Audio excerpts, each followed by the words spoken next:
Բարև, ամուր արմատներ և ճախրելու թևեր տվող խոսքեր անհնարին թվացող իրականությունում։ Սա մեր կյանքն է և որ ապրում ենք ամեն վայրկյան։ Եվ այս բառերը իմ այսօրվա զրուցակցինն է։ Հայաստանի սոցիալական աշխատողների ասոցիացիայի նախագահ ՀՕՖ-ի երեխաների աջակցության կենտրոն հիմնադրամի տնօրեն Միրա Անտոնյանին է։ Բարև ձեզ Տիկին Անտոնյան։ Բարև ձեզ։ Ուրախ եմ, որ կայանում է մեր այս հանդիպումը, մեր զրույցը, որովհետև շատ մարտահրավերների մասին պիտի խոսենք եւ այսօր պիտի խոսեն մասնագետները, հենց ոլորտի առաջատարները։ Տիկին Անտոնյան, եթե ասեմ, որ տագնապի կոճակը սեղմված է, կնշանակի չասել ոչինչ։ Մենք լուրջ մարտահրավերների առաջ ենք կանգնած, բնավեր, տնավեր, կորուստ, անորոշություն, անվտանգության հարցեր եւ այս ամենում հետահայացք 2020-ի ծանրագույն տարվա եւ առաջ գնալու չդադարող ջանքերի մասին պիտի խոսենք։ Ինչպես ապրել։ Հետահայաց սովորաբար պետք է անել դասեր քաղելու համար։ Ցանկացած հետահայաց, որը կխորացնի ճգնաժամը, որը ավելի շատ նահանջի, ներքուստ նահանջի մղում կտա, այդ հետահայացը չարժե անել։ Հետահայաց դասեր քաղելու նպատակով եւ իմաստով վստահ եմ, որ իմաստունի անել, որովհետեւ շատ բան մեր կյանքում փոխվեց, ակնհայտ է, եւ գրեթե ամեն բացվող օրվա հետ ասում ենք, այ անցած տարի ժամանակ, նկատի ունեմ 19, նույնիսկ 20-ի սկիզբը,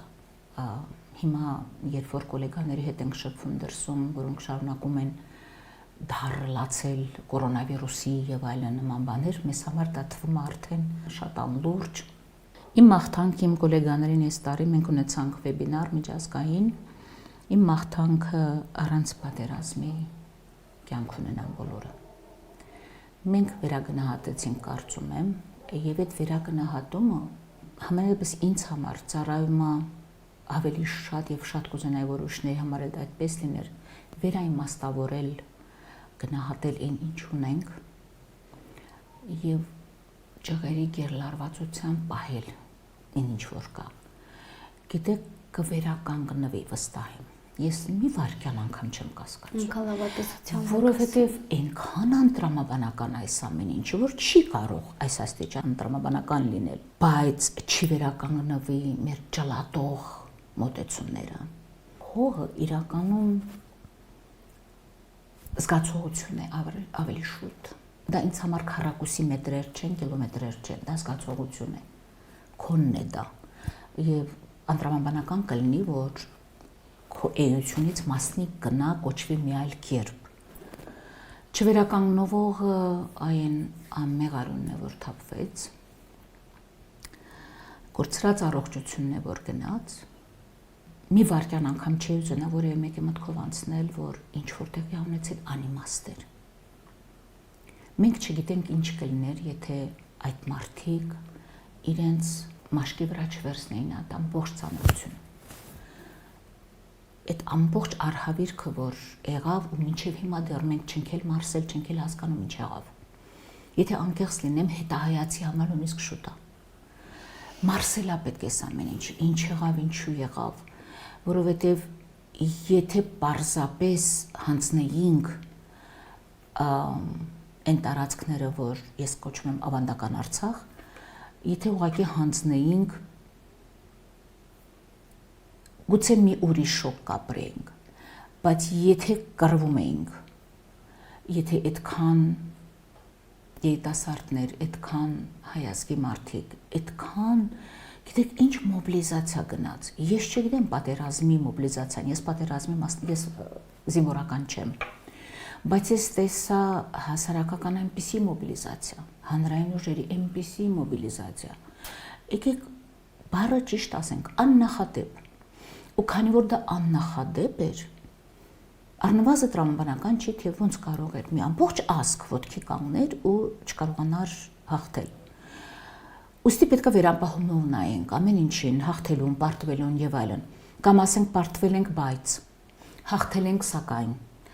Այսինքն ինչ-որ մի ընթացք է պետք, մինչև մենք վերջնական մարսենք, թե ինչ տեղ ունեցավ։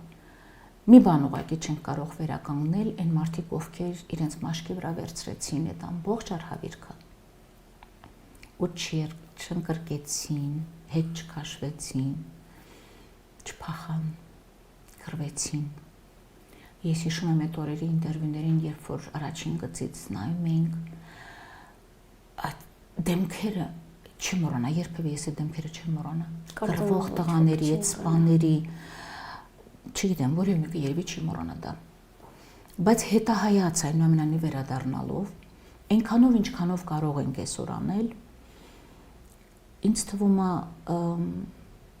դիմակայության մասին է խոսքը։ Չջլատվելու մասին է խոսքը։ Թույլ չտալ, որ ջլատող երևույթները ավելին տանեն, քան մենք տվել ենք։ Իմ կարծիքով,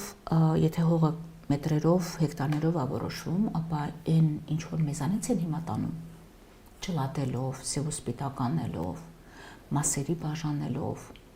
կամ դնելով ինչ որ երկընտրանքների առջև այլևս Ռուսաստան, թե այլևս Հայաստան, նույնիսկ իսկույցե մի այլ ստատուսով Ադրբեջանի կազմում եւ այլն, այսինքն սա նշանակում է մեզ վերադարձ 30 տարի առաջվա տված հարցին, որի պատասխանը վաղուց հայ ժողովուրդը տվել է։ Եվ այդ պատասխանը չեմ կարծում, որ պիտի փոխվի երբևէ։ Իշխանավորները կգան ու կգնան։ Որևէ մի իշխանավոր ազգի հարատևության հետ աղերս չունի անգամ։ Իսկ ազգը տվել է իր որոշումը շատ վաղուց։ Եվ այդ որոշումը հետևյալն է. Արցախը չպիտի ցավ պատճառի մեզ այնպես, ինչպես Կարսը։ Արցախը չի կարող այդ շարքի մեջ մտնել։ Դա անհնար է, որովհետև այն ժամանակ այդ համախմբությունը չի եղել, երբ որ մենք 1,5 միլիոն զոհեր, երբ որ մենք տարածքները մեզ վտարեցին եւ այլն։ Այդ չջլատելու միտքը գալիս է դիմակայելու համար որևէ նման մի մտքի, որ այդ կհայադատարկվի, կհայաթափվի, որ դրա համար ջանքեր են արվում, մենք տեսնում ենք։ Բայց մեզ համար որպես հայերի կարծում եմ ակնհայտ է, որ չի կարելի թույլ տալ որևէ ջլատող միտք, որևէ ջլատող խոսք, որևէ սև ու սպիտակի նախկին ու նորի, որովհետև ազգը չի կարող լինել հին ու նոր, նախկին ու ներկա, ազգը ինքը շատ ավելին է եւ ազգի զգացողությունը ներքին ինքնապահպանման, իր տեսակի պահպանման, առաջնայելու, գիտեք, այդքան հեշտ չի արմատախիլ անել մի ազգի, որին եղերն էլ չի սպանել։ Մարդկանց սպանել են, բայց ազգին չեն սպանել։ Չեմ էլ կարծում, որ հիմա որևէ մեկին դա կհաջողվի, բայց ենթադրում եմ, որ մեր օրակարգը որպես այդպիսին ներքին օրակարգը, տնային աշխատանքը, վարակույրների հետևում աշխատանքը, դա որևէ կերպ կասեցնելն է այս ջլատող մտքերը, որ այս պահին շատ ակտուալ է, շատ արդիական պտտվում է խոհանոցից մինչև քաղաքական դաշտ։ Վերադառնանք դասեր քաղելուն։ Հետահայաց, որ դասեր քաղենք։ Դաս համար 1. Չջլատել ու թույլ չտալ, որ ջլատեն։ Չջլատվել ու թույլ չտալ, որ ջլատեն։ Կոչ է դիմացինին եւ կոչ է ինքներս մեզ չափից շատ ավերածություններ ունեցանք, որպեսզի մի հատ էլ ներքուստ ավիրվենք։ Տխրում ենք անշուշտ տարապում ենք բոլորս, բայց ինձ թվում է, որ մեր ազգի այդ իմաստնությունը տարապանքից դասեր քաղել, դա է, որ պիտի մեզ առաջնորդի։ Դաս համար 2. Գործել է պետք։ Չջլատվել ու գործել։ Ինչպես գործել։ Գործելու համար շատ ասպարեզներ կան, ընդ որում դասեր քաղանք 30 տարի առաջ չարածից նաև։ Այո։ Այս պահին տնավեր ու բնավեր տասնյակ հազարավոր ընտանիքներ կան։ Մենք կարծում ենք, որ ու շատ համախոհներ ունենք այս հարցում, որ ընտանիք առ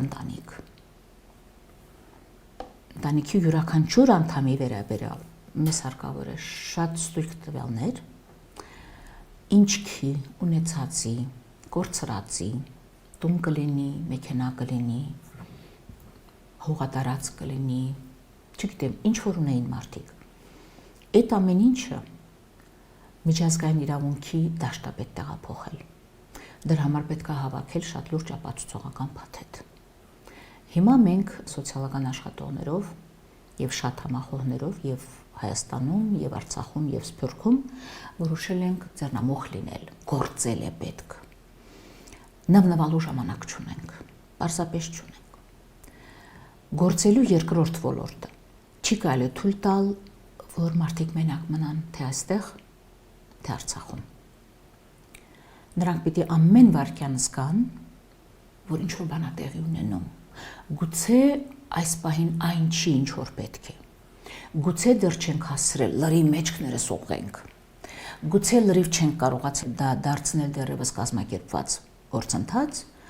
բայց մարդիկ պիտի ամեն օր տեսնեն, որ քայլ առ քայլ կարծես թե գնում է դեպի դա։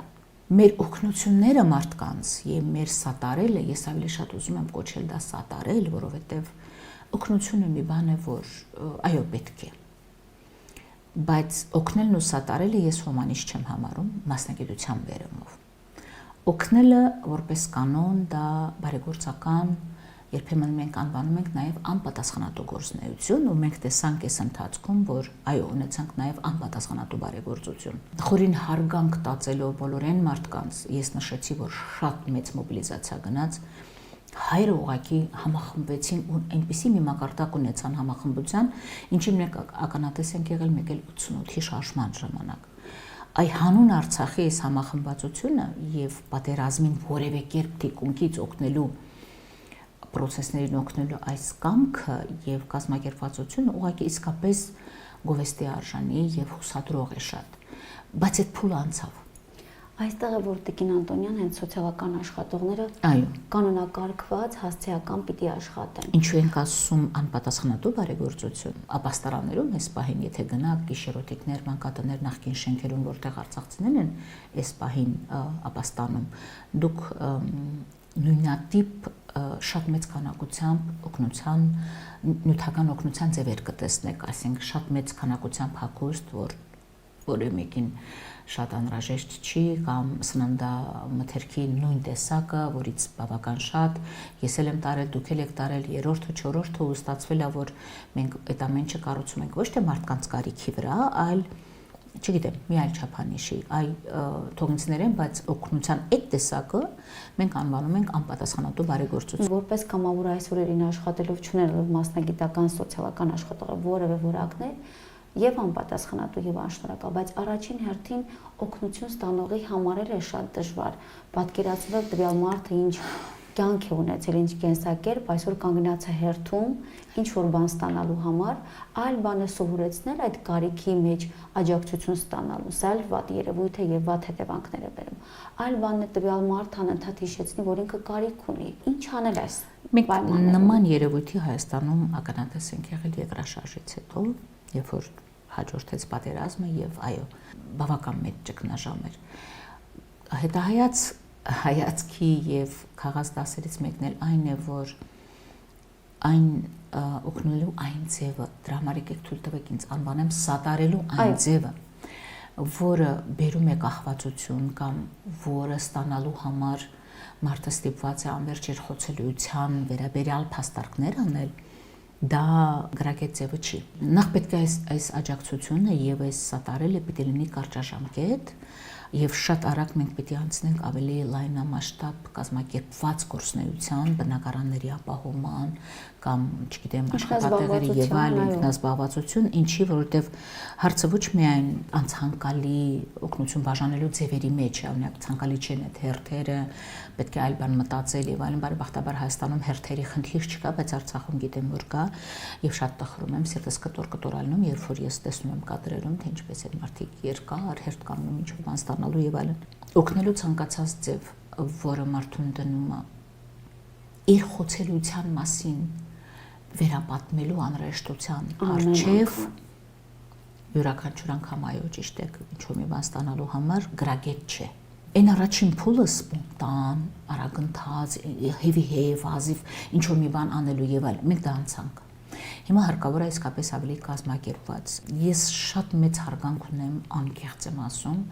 բոլոր նրանց հանդեպ, ովքեր ուղղակի սրտացավություն ունեն եւ ուզում են ինչ-որ բան արած լինեն։ Բայց մի բան սրտացավությունը, մի բան կազմակերպված օգնելու ձևը։ Ընդ որում մենք այստեղ հստակ պետք է նաև առանձնացնենք չափից ավելի ֆորմալացման մասին չի խոսքը, որը բացառապես ենթադրում է վարչարություն, ոչ։ Սա հենց սատարել բառն է, երբ որ հոգի ես դնում մեջը, բայց նաև գիտելիք ես դնում։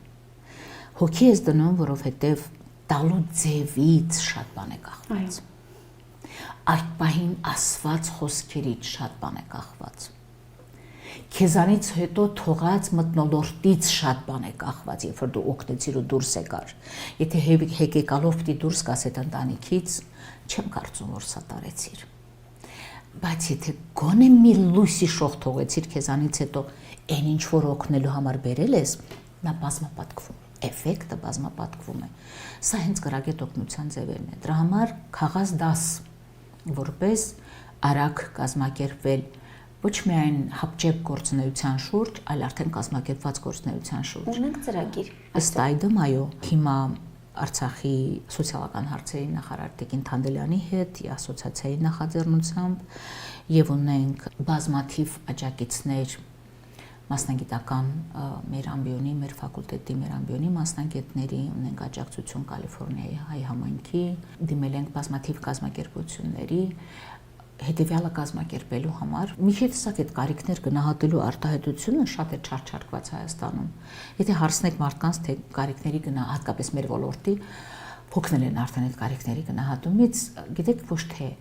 բուն process-ից, այլ հետագա քայլերի անորոշությունից են հոգնել մարդիկ։ Մշտապես ինչ որ կարիքներ են գնահատում, բայց ի վերջո դրա ավարտը չի երևում։ Մենք որոշել ենք այդ գործընթացին տալ գրագետ բնույթ եւ տեսք, ուրեմն շատ ծավալուն հետազոտություն է արվելու։ Եթե կուզեք, նույնիսկ դա հետազոտություն չի, այլ դեպք առ դեպք փաստագրում, թե ինչ են կորցրել մարդիկ եւ այն ստրեսային գործոնները չափելու համար, որը պատերազմը բերեց եւ հողու կորցրածին, եւ հողը չկորցրածին, եւ ընդհանրապես սա ամենակարևոր ոլորտն է, ուրեմն ինչ որ իրավական հարցերի հետ է կապված եւ ինչ որ հոգեբանական հարցերի հետ է կապված։ Մի մեծ ոլորտ վերաբերվելու է առողջական հարցերին եւ վիրավորների եւ քաղաքացիական վիրավորների եւ ուղղակի մարդկանց, ովքեր առանցնել մի առանձնապես առողջություն չունեն, այս ստրեսակին վիճակը ավելի խորացրեց եւ վերջապես մի մեծ բլոկ պիտի վերաբերվի կրթական հարցերին։ Այս ամեն ինչը շաղախվելու է մարդկային ռեսուրսների գնահատմամբ։ Ինչ է դա նշանակում։ Մենք լավ գիտենք, որ պատերազմի նախօրյակին Արցախը այնպիսի մարդկային կապիտալ ուներ, ինտելեկտուալ կապիտալ, որը սարեշուր կտար։ Անշուշտ մի մասը վնասվել է, որովհետև մի մասը կապված կորուստների հետ, մյուս մասը կապված այդ տրամադրության անկման հետ։ Բայց որևէ մեկից իր կրթությունը որևէ մեկը չի կարող հետ վերցնել։ Որևէ մեկից իր ինտելեկտուալ կարողությունները որևէ մեկը չի, ոչ մի պատերազմ չի կարող հետ վերցնել։ Կարող է տրամադրության անկում լինել, բայց այդ կապիտալը կա։ Եվ կա մի հսկայական սոցիալական կապիտալ, որ մեր մարդիկ ունեն, դա խմբային շահի ծառայելու ունակությունն է։ Արցախը եւ արցախցին սրանով շատ առանձնանում է։ Այն առումով ես չեմ ասում ի հակադրություն, ես ուղղակի ասում եմ սա որպես առանձնահատկություն, խմբային շահը արցախցին ավելի լավ գնահատել գիտի, քան մի այլ տեղում, որովհետեւ գիտի յուրաքանչյուր վտանգի դեպքում ինչքան կարեւոր է մեկը մյուսին սատարելը։ Այդ քանի որ շատ կարճ ժամանակահատվածում մենք մի քանի արհավիրքներ տարանք 88-ից հետո ապրիլյան առանձին իրավիճակներ, չգիտեմ եւ այլն, այս ամեն ինչը համախմբող էֆեկտ ունի մարդկային կապիտալի։ Ես գիտեմ, որ առանց լրագրողի իմ այն գործը չեմ կարող անել, դուք գիտեք, որ այն գործը առանց սոցիալական աշխատողի հնարավոր չի։ Մենք երկուսով գիտենք, որ պատերազմը անհնար է հաղթել, դրա համար մենք հատուկ վերաբերմունք ունենք զինվորականի հանդեպ։ Դա շատ տարբերվող վերաբերմունք է։ Մենք իրաց նայում ենք որպես իսկապես մեր հենարանի, թիկունքի տանեցին կլինի, հարևանի որդին կլինի, հարևանի ամուսնին կլինի։ Այո, մենք ունենք այն որ չգիտեմ, երբ որ տեսնում ես այդ համազգեստով ներս են մտնում եւ այլ, այս ամեն ինչը ապրեցնող է, քեզ վստահություն է ներշնչում, սա իսկապես ապրեցնող է, սա մի կապիտալ է, որը իրավունք չունենք թույլ տալ, որ նվազի։ խմբային շահ որպես այդպեսին դա ընդհանուր թշնամուց, ընդհանուր հակառակորդից եւ ընդհանուր արավիկին դիմակայելու այն համախմբող ուժն է, որը մենք քանի որ վտանգավոր գոտում ենք ապրում, չենք կորցրել։ Գիտեք, լավ կյանքից այդ զգացողությունները մի քիչ բթանում են, մարում են։ Ցավոք սրտի, երբ որ դու սահմանահին ես, անverջ, դրանք հակառակը ամրապնդվում են եւ դրանք այն կապիտալի տեսակներն են, որոնք մենք իրանք չունենք կորցնելու։ Ահա այդ հետազոտության, ասեմ թե դեպք առ դեպ ուսումնասիրության հիմքում դրված է ոչ այնքան ինչի կարիք ունեն, անշուշտ մենք դա գնահատում ենք, բայց ավելի շատ ինչ է մնացել, ինչ ունենք, ինչի վրա կառուցել շարունակությունը։ Ապրեցնող հենակետերը մենք պիտի ամրացնենք եւս մի անգամ, մենք պիտի սրբագրենք, մենք պիտի բյուրեղացնենք եւս մի անգամ։ Տիկին Անտոնյան, հրաշալի ծրագրի մասին եք խոսում, որ իսկապես շատ ու շատ հարցերի պատասխաններ է տալու, բայց նաեւ հարցի այս կողմն կա, ինչպես, որովհետեւ ես հիշում եմ 1 տարի առաջ մենք նաեւ հաղորդում ենք արել Արցախի հանրայինով եւ խոսել ենք Արցախ կատարած այցի մասին, սոցիալական աշխատողի կրթության, այդ գիտելիք ամրապնդելու մասին եւ որպես օրինակ հենց Ասկերանի եւ Շուշիի շող կենտրոնների գործունեություններ։ Այդ ծրագրերը, այսինքն ի վերջո խմբային աշխատանքը շատ կարևոր է, կապիտալը կարևոր է, բայց նաև համապատասխան կադրերի ներկայությունն է կարևոր։ Մենք ունենք այդ կադրերը, այս 1 տարվա ընթացքում ինչ որ բան արվել է, թե արվելու են վերապատրաստման դասընթացներ, մարդկանց ուղղորդելու,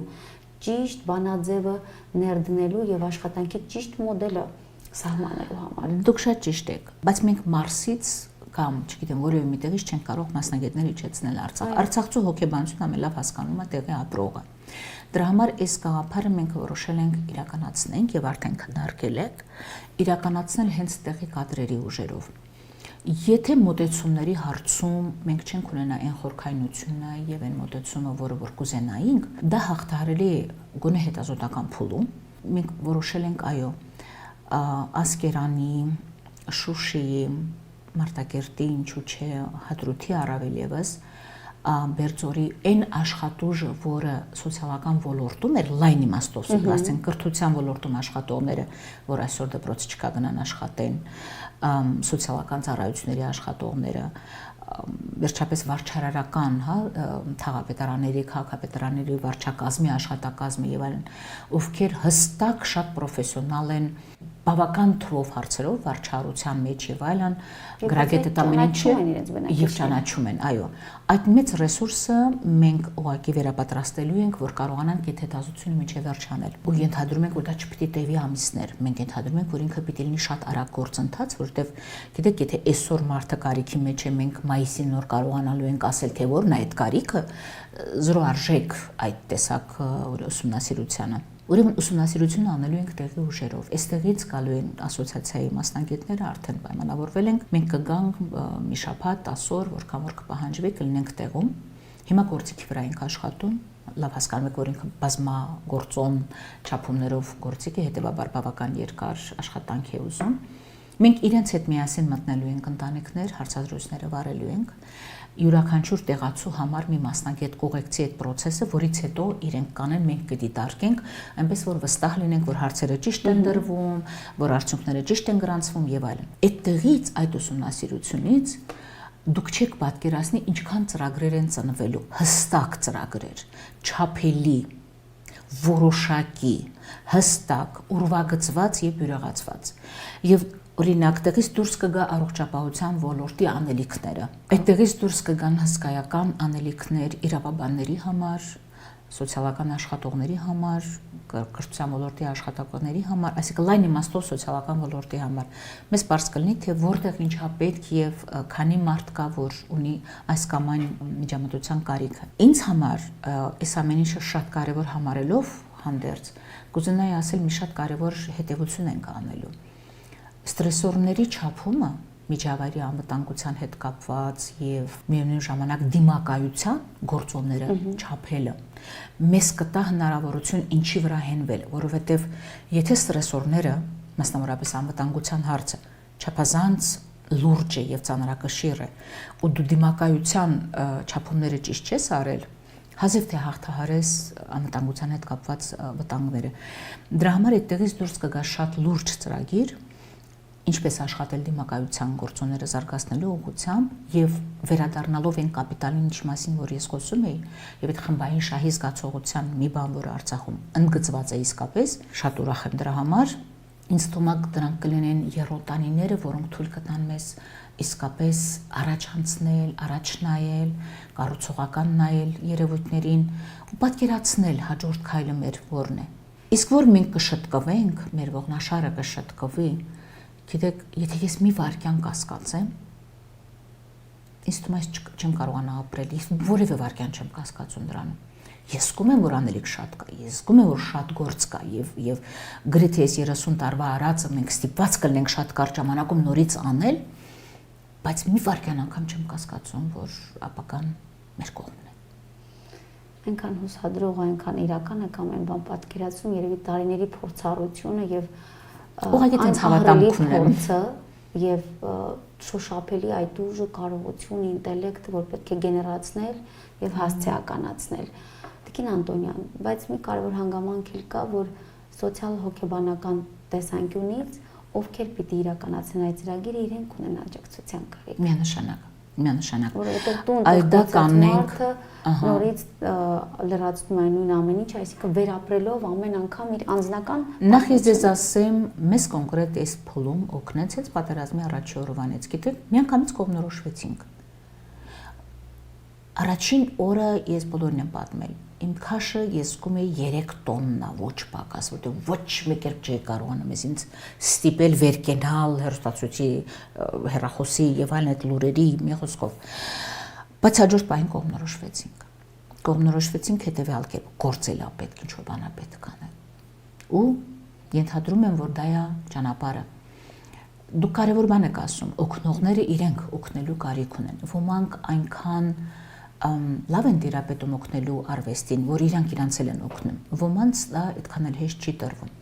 Դրա համար մենք օգտագործելու ենք փոխանցվող էներգիայի սկզբունքը, այսինքն այստեղից կադրերը կգնան, ժամանակ առ ժամանակ կվերապատրաստեն, հենց օգնողներին կօգնեն սուպերվիզիայի մեթոդներով, որ թոթափվեն այդ բացասական էներգիայից եւ այլն, որի վիճակի լինեն շարունակելու։ Մյուս կողմից ես համոզված եմ, որ տեսեք, այնքան զանգեր ենք ստանում Սփյուռքից, այնքան զանգեր ենք ստանում, չեք պատկերացնել, սոցիալական աշխատողների ասոցիացիա, հայ մասնագետների ասոցիացիա, իրավաբանների, հոգեթերապևտների, հոգեբանների եւ այլն։ Եվ շատ կամավորներ ունենք, որ գալիս են։ Ուրեմն մենք ճիշտ պիտի օգտագործենք այդ ուժը, որնա չկորցնելու նաեւ։ Գիտեք, համաձայն եմ, գիտեք, բայց մի ուրիշ խնդիր էլ կա։ Տեղանքը չիմանալը դժվարեցնում է, մտածելու ձևին չտիրապետելը, դա առանձնահատկություն է, որ պիտի հաշվի առնես։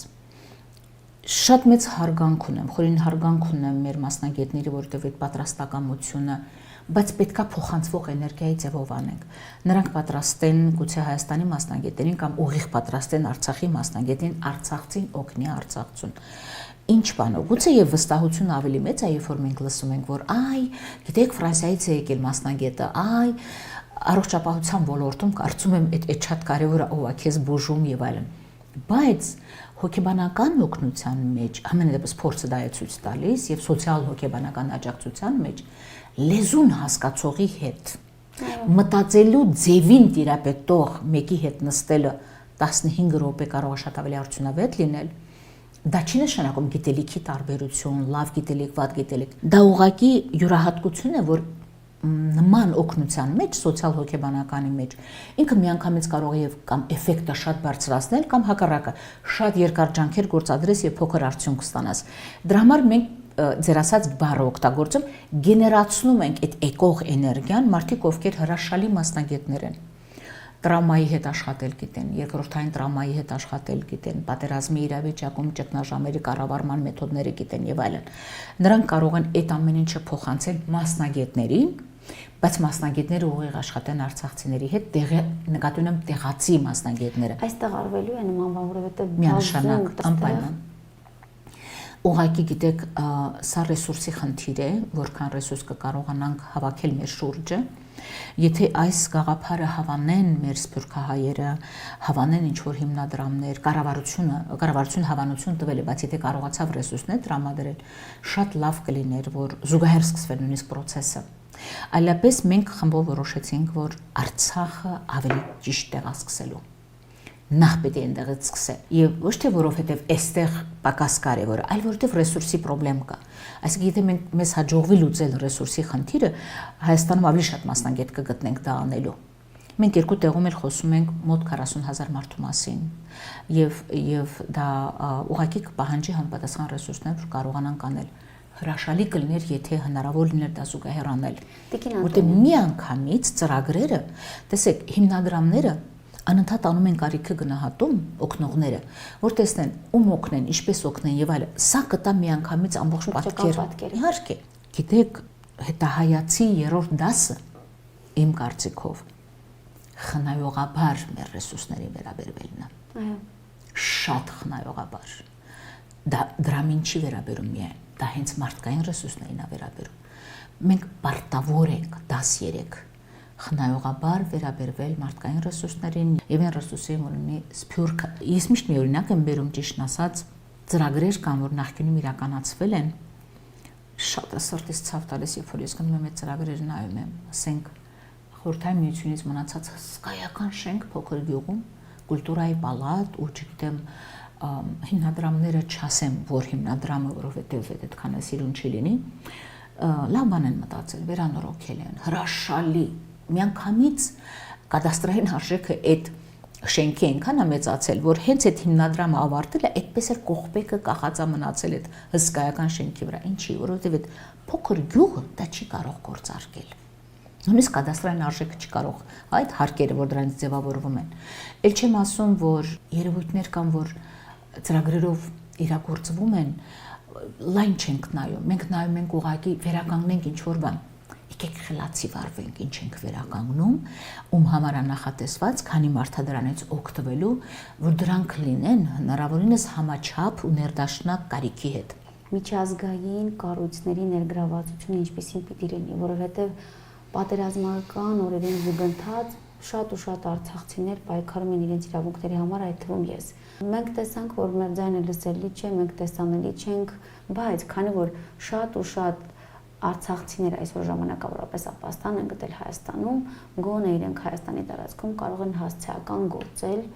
եւ ծրագրեր իրականացնել։ Այստեղ ասոցիացիան գործընթաց կա եւ ինչպիսի ծրագրեր կան։ Դեռ ուշքի չենք եկել, դեռ չենք մարսել ինչ կատարվեց, ինչու։ Հարցերից մեկն էլ, որ իսկապես գախված աղոթում դա այնն է, թե ինչպես է, որ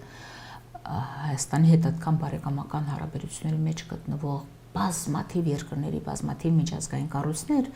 այդ օրերին մենք չտեսանք այն արձագանքը եւ շոկի մատնվեցինք ոնց թե որևէ մեկը որևէ բան չի ասում այս ինչով հասկանալ բացի ուղղակի հորդորներից եւ այլն մենք էս պիտի հասկանանք դասեր քաղենք հետեւություններ անենք ինչու դա տեղի ունեցավ եւ շարունակությունը աշխարհի հետ երկխոսելու ինչ տոնայնություն պիտի ունենա Մեր երկիրը այդ մարդկանց միջազգային մակի կառույցներին չի ասել թե մենք ինչքան մարդու հետ գործ ունենք, ինչքան մարդ է տեղափոխվել եւ մենք արդար չլինի, եթե իրենցից ակնկալենք հասցեական օգնություն այն դեպքում, երբ թիվ չենք տիրապետում, հա? Ցանկացած միջազգային կառույց բնականաբար պիտի պլանավորի, ասենք 100 մարդու համար է օգնություն պետք 1000 թե որքան Սա մի բան է, որը մեր մասով մենք պետք է հասկանանք, թե ինչու այդպես արեցինք եւ ինչքանով դա նպատակին ծառայեց։ Անկեղծ չգիտեմ։ Գուցե եւ ինչ որ մի բան կա, որ անվտանգության կառույցները դա լավ տիրապետում են, ինձ համար որպես հասարակ մասնագետի այդքան էլ հասկանալի չի, թե ոնց օգնենք, եթե չգիտենք թիվ։ Նույն հարցադրման պատասխանը մենք ստանում ենք կառույցների հանձնակատարների հետ ինչը խարգարեց ինձ թվում է գոնե սկզբում կազմակերպված աջակցություն ցույց տալու մինչդեռ կառույցները պատրաստ են իրենց ունեցած ռեսուրսները շրջել այս նպատակի համար ինչ որ է ժամանակի մեջ հարմարվեցին գիտեք փոքր է Հայաստանը եթե նույնիսկ թիվ չենք ասում սկսեցին վայրից վայր տեղափոխվել ասոցիացիան ինչ արեց այդ ընթացքում մենք թեժ գծով զանգերը որ նախարարության թեժ գծին գալիս էին մարդիկ երբ որ գալիս էին տեղավորվում էին ինչ որ կերպ եւ ունեին առանձնահատուկ կարիքներ մեզ թեժ գծով զանգերը գալիս էին բարեբախտաբար շատ լավ գործընկերային հարաբերություններ էր Հայաստանի սոցիալ-նախարարության հետ տեղահանված մարդկանց հարցերով զբաղվելու Եվ մենք այդ փուլում փորձում ենք այնպես անել որ ամենաայրվող կետերում ձեռքներս հասցնենք մասնագիտական աջակցության Որից հետո, երբ որ արդեն երևի երրորդ շաբաթվանից սկսած, պատերազմի երրորդ շաբաթվանից սկսեցինք այդ ձայնը բարձրացնել, որ ժողովուրդ կազմակերպված է պետք օգնել, այսպես չի լինի։ Հետո սկսեցին ինչ-որ կոորդինացիոն գործընթացներ։ Հիմա ՄԱԿ-ի կառույցները տարբեր աշխատանքային խմբեր են ձևավորել եւ փորձում են մի քարտեզի վրա բերել, թե ով որ տարածքում ինչով է զբաղվում, որ կարողանան մարդիկ իրենց ռեսուրսները համադրել։ Երբ որ դա սկսեց, այդ գործընթացը սկսել, ասոցիացիան անմիջապես process-ից առաջ անցավ, մենք գնացինք մարզային կոորդինացիայի ճանապարհով։ Շատ դերակատարներ են այս գործընթացի մեջ ներգրաված, քաղաքապետարանները, մարզպետարանը եւ շատ հասարակական կազմակերպություններ, ՀԿ-ներ, ուղղակի մարդիկ։ Միջազգային եւ տեղական ՀԿ-ներ նկատի ունեի։ Եվ սովորական մարդիկ ուղղակի բիզնեսի կամ ուղղակի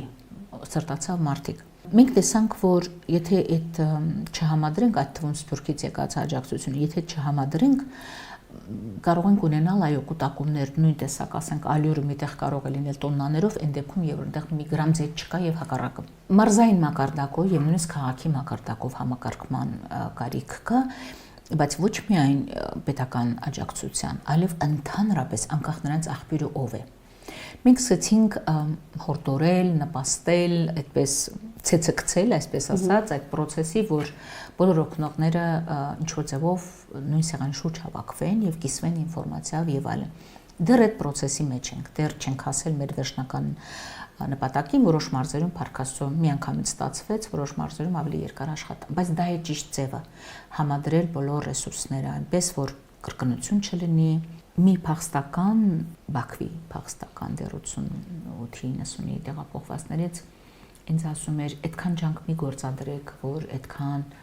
կանոնակարգեք, ավելի լավ է մի երեխան միանգամից մի քանի տեղից օգնություն ստանա, քան ընդհանրապես չստանա։ Ես ինքան ազդվեցի այդ խոսքից, ճիշտն ասած, այն մյուս process-ի ժամանակ Բաքվի տեղանունների այն մյուս ջարդերի ժամանակ, դրանից հետո երբ որ մարդիկ եկան Հայաստան, ինքը պատմում էր, որ լիքը մարդ կար, որ դուրս էր մնում այդ ամեն ինչից, կազմակերպված չէր արվում աջակցությունը եւ այլն։ Ինքը հարցից նայում է ներսից, ես նայում եմ դրսից, բայց մենք նույն բանն ենք ասում։ Ոչինչ, եթե նույն երեխան կամ նույն ընտանիքը շատ ստանա, բայց շատ վատ է, եթե որևէ մեկը ոչինչ չստանա։ Սատարելն ու օգնելը հենց դրանով են տարբերվում։ Սատարողը դի արժևորի յուրաքանչյուրը։ Որտեղ այնտեղ կապիտալ կա։ Մեր ամենաթանկ կապիտալն, ուրիշ բան չունենք։ Այդ մարդկային կապիտալն ունենք։ Դրա համար կազմակերպված օգնությունը, կազմակերպված սատարումը շատ կարևոր process է, սա երկար աշխատանք է։ Տեսեք, երկրաշարժից հետո Հայաստանում 3 թե 4 հոգեբանական լուրջ կենտրոններ ստեղծվեցին։ Դուք գիտեք, որ տարիներ շարունակ այդ հոգեբանական կենտրոնները այդ եզակի օազիսներն էին։ Հետո ցավոք սրտի պետությունը չպահեց, չֆինանսավորեց, առանձին անհատների խնդիրները չկարևորվեցին։ Շատ հույս ունեմ, որ քաղաք 15-ը կլինի հետևյալը. Արցախը այս առիթը կօգտագործի, ինչու՞ չէ նաև Հայաստանը, որ համատարած ունենա համաչափ բաշխված սոցիալ հոգեբանական ծառայությունների ծածկույթ։ Այդեն ծածկույթն է, որ ամորտիզացիոն ուժով թույլ չի տա, որ մարդիկ ավելի խեղճանան, քան կան, եւ թույլ չի տա, որ այն համախմբող ուժը, որ կա մարդկանց միջև, այո։ Դրա համար քաղաք 15-ը ես կհամարեի սա, որ փորձենք օգնողները Սփյուռքից, պետական աջակցությունը եւ այլն, այդ իմասած մեծ ծրագրի մեջ կարևոր ուղղություններից մեկը հենց համաչափ հստակ ծառայություններ ունենալն է։ Կարծում եմ մենք աջակցության, ինքնազբաղվածության արագ ինտեգրման ծրագրեր պետք է գործարկենք, որպեսզի մարդիկ լիարժեքորեն վերադառնան կյանք։ Լրիվ ճիշտ եք։ Եկեք վերանանք խոցելիությունից։ Այսքան երեխայի դեպքում այսքան, զոհ ունենալու դեպքում այնքան, վիրավոր ունենալու դեպքում այնքան, դրանք պետք են, ես չեմ ասում պետք է, բայց եթե դրան չավելացնես մարդկային ռեսուրսների զարգացման ուղղված ծրագրեր, ձեր ասած ինքնազբաղվածություն, աշխատատեղեր, ակտիվություն մարդիկ պիտի իրանց, հետո եկեք չսովորացնենք արցախցուն, սպասողական այդ пассив վիճակին։ Ես շատ վախենում եմ այդ երևույթներից։ Մեկը բարեգործական ճաշարանների համատարած ծածկույթից եմ շատ վախենում, անհանգիստ, մտահոգ, Երկրորդը շատ անհանգիստ եմ սպառողական հոգեբանության փոխանցումից, Այ որ ամենասարսափ անգրագետ կամ կիսագրագետ կամ ոչ այնքան լավ կշռադատված սատարողների դեպքում կարող ես փոխանցել մարդկանց, դա համար օր առաջա պետք ողնաշար ուղղել, օր առաջա պետք գրագետ օգնել։ Այսպիսով քաղաք դասեր շատ կան։ Բայց մարսված չի ինքը երևույթը, այնուամենայնիվ, ինչու եղավ պատերազմ, արդյոք հնարավոր չէր շրջանցել ես ամեն ինչը։ Երբ ժամանակը դրա պատասխանը կտա։ Կմարսենք արդյոք թե չէ, իսկապես ժամանակն էլ չի բուժի, որտեղ մի սերունդ, որ անընդհատ պատերազմ է տեսնում, անընդհատ վերարժևորում, անընդհատ կրողն է։ Պատերազմի ժամանակ մենք մի վեբինար ունեցանք սոցիալական աշխատողների միջազգային ասոցիացիայում։ Մեր պրեզենտացիա միջազգային ասոցիացիա մեզ քաջալերեց, որ եւ մենք եւ ադրբեջանցիները դե ինքը այսպես հավասար հնարավորության կողմնակից որպես չի ցույց տալիս էմպաթիան, որ երկրի հանդեպ է կամ որ երկրի ասոցիացիայի, բայց տալիս է հավասար հնարավորություն թե մեկը թե մյուսը ներկայացնել իրենց տեսակետից ինչ է տեղի ունենում եւ ինչ օրակարգ է ձևավորվում սոցիալական աշխատողների համար։ Երբ որ մենք կադրերը, որոնք արդեն հրապարակվել էին,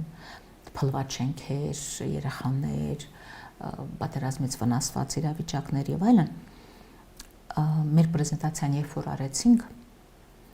ուրեմն իմ ելույթի եւ ադրբեջանցու ելույթի միջեւ մոտորապես 40 րոպե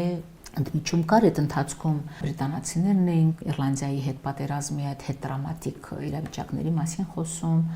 Մի խոսքով աշխարհը ունի այդ խնդիրը 40 րոպեվա ընթացքում ադրբեջանցին, որ գտնվում էր Ամերիկայում, իրենց ասոցիացիայի նախագահն է եւ այնտեղ սովորում է, պատրաստել է լրիվ ուրիշ բան, ցույց տվեց լրիվ ուրիշ բան եւ ասաց, որ ինձ Ադրբեջանից իմ գոլեգաները ասեցին, եթե հայերը ցույց տվեցին իրենց վնասված տարածքները կամ վնասված երեխաները, ինչու մենք ցույց չտանք, եւ ցույց տվեցին կադրեր, որոնք 30 տարվա հնություն ունեին, ասելով, որ սա այս պահին Գանջայում է, այստեղ, այնտեղ, այ եւ այլն։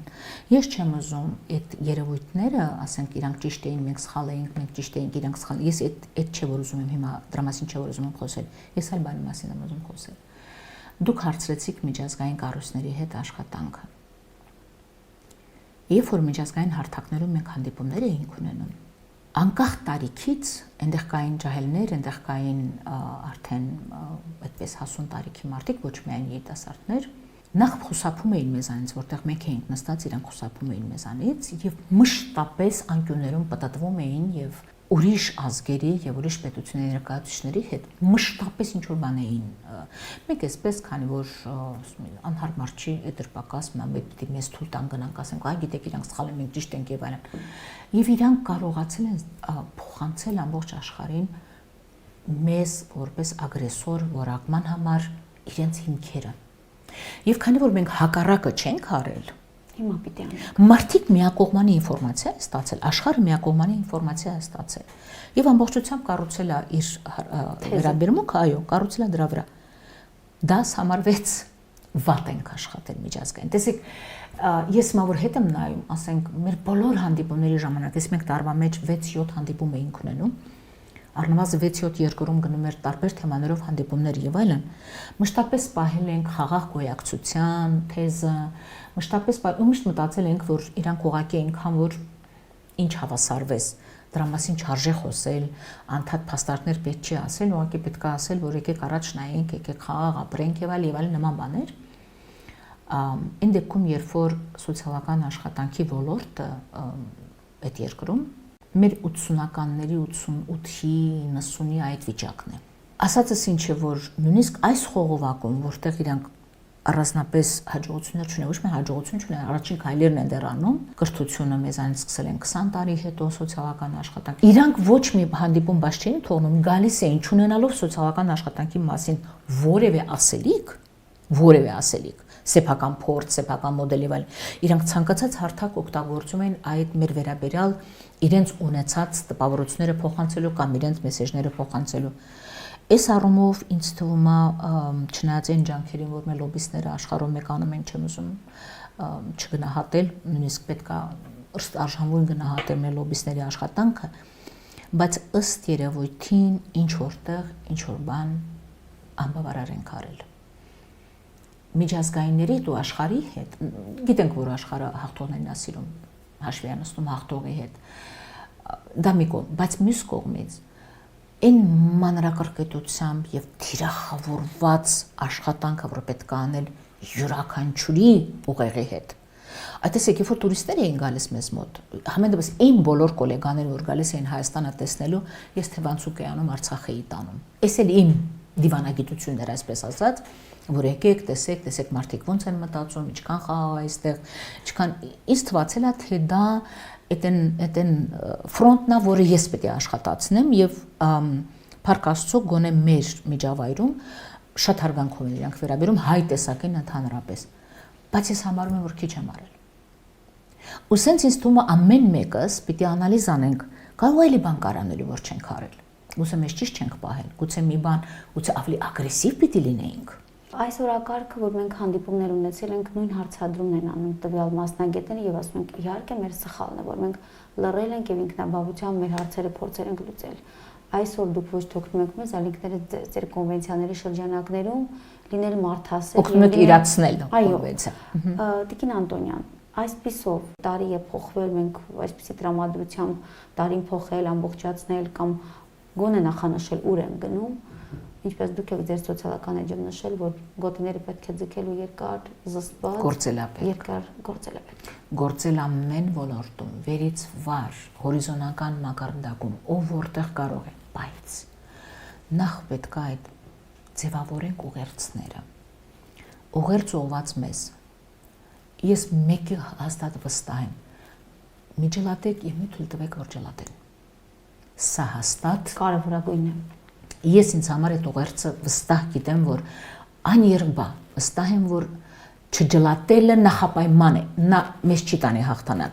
բայց չջլատելը նախապայման է, որի վիճակի լինեն գործել։ Մենք ջլատվելու պարագայում գործելու ասպարեզել չկա։ Անպայման առաջինը մենք պետք է ապահովենք դա, որ թույլ չտանք ջլատող գործնեության ձևերը, ջլատող ուղերձները, ջլատող գրառումները, ջլատող հանրային խոսքը, ջլատող, չգիտեմ, հերոստանովելները, ջլատող ցանկացած բան, որը կդնի ինչ-որ սահմաններ այս այն տեսակի միջև, այս ու այն ծագման միջև, այ դա հաստատ չի կարելի թույլ տալ։ Սա մեկ։ Երկրորդը մենք պետք է իսկապես, եթե ուզում ենք աշխարհը ի վերջո տեսնի ինտելեկտուալ, գործող, կյանքի գինը իմացող, իր կորցրածի հանդեպ նախանձախնդիր կեցվածքով, արժանապատիվ կեցվածքով ազգի, ով մի կողմից տրտմում է անշուշտ կորուստների համար, մի կողմից իհարկե տառապում է իր կորուստների համար, բայց մյուս կողմից գտնում է այդ ուժը։ Գիտեք, գերեզմանների չափի մեծությունը դիմակայություն պիտի ծնի, ոչ թե հուսալոքություն։ Ամեն, որովհետև երբ որ դու տեսնում ես այդ երիտասարդին, երբ որ այդ խաչին ես նայում, երբ որ այդ նկարին ես նայում, երբ որ այդ թվերին ես նայում հատկապես, դա ավելի շատ պետք է ծնի մաքարելու ցանկություն, քան ողբի։ Որովհետև ամենալավ հարգանքը այդ մարդկանց հանդեպ, ամենամեծ սերը, որ մենք կարող ենք տածել մեր կորցրած սերնդի, ես այդպես եմ համարում, որովհետև թվերը երբ որ նայում ես ահավորը, ամենամեծ հարգանքը, որ մենք կարող ենք ցույց տալ, ապրել, ընդ որում ոչ թե ցույց տալ, այլ ապրել, վերապրել դա ինչը, դա մաքարելու ու տոկուն լինելու կամքն է։ Հենց մենակ նրանց համար, հենց իրանց համար, որպեսզի այդ ամեն ինչը ջուրը չլցվի, պետք է մաքարել, պետք է բայց կազմակերպված, այլևս տեղ չունենք այս կողմ այն կողմ գնալու։ Երևի եզակի հնարավորություն է քաղելու դասեր, ցավալի դասեր, գտնելու համար ճանապարհները ինչի շուրջ են հայերը համախմբվում։ Միշտ ասում են եղերնի։ Ես վախենում եմ այդ պատասխանից։ Ինձ թվում է հայերը պիտի համախմբվեն մաքարելու շուրջ, գրագետ գործելու շուրջ։ Անշուշտ կորցրածը հետ չենք բերի, բայց կորցրածի հանդեպ վերաբերմունքի տերը մենք ենք։ Կորցրածի վերականգնման համար ջանք թափելու պատասխանատուն մենք ենք։ Ուստի Մցուր Ղարաբաղցին ասում. ցավը սրտներումս Միևնույնն է պիտի նայենք վաղվա օրվան եւ շատ ուղիղ պիտի նայենք վաղվա աչքերին։ Չենք կարող քնել, չենք կարող հանգստանալ, չենք կարող հանդարտվել։ Գիտեք այդ ինչից է։ Վաղվա օրվա աչքերն են։ Այ ես զգում եմ այդ ճնշումը իմ վրա կոնկրետ, որ իսկ ես շուշտ բոլորը, որ իսկ այսօր ինչ ես անում, որ վաղը ուրիշ կերպ ապրես։ Եկեք ամեն օր տանք այդ հարցը։ Դարապենք, բայց մաքարենք։ Ցավը սրտներումս առաջ նայենք։ Իմ ժողովրդին, իմ հայրենակիցներին, բոլոր հայերին, աշխարհում եք, աշխարհասփյուր հայերին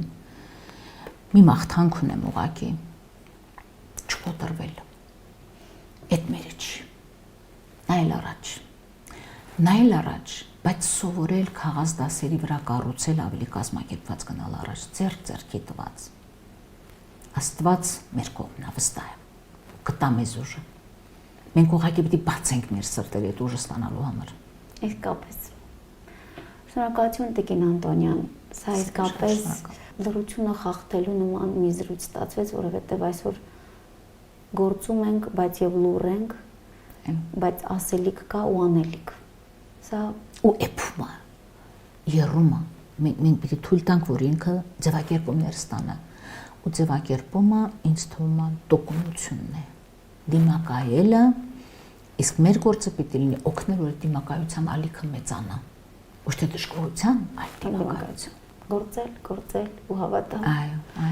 Շնորհակալություն Տիկին Անտոնյան։ Ես էլ եմ շատ շնորհակալ հնարավորության համար։ Այսքանը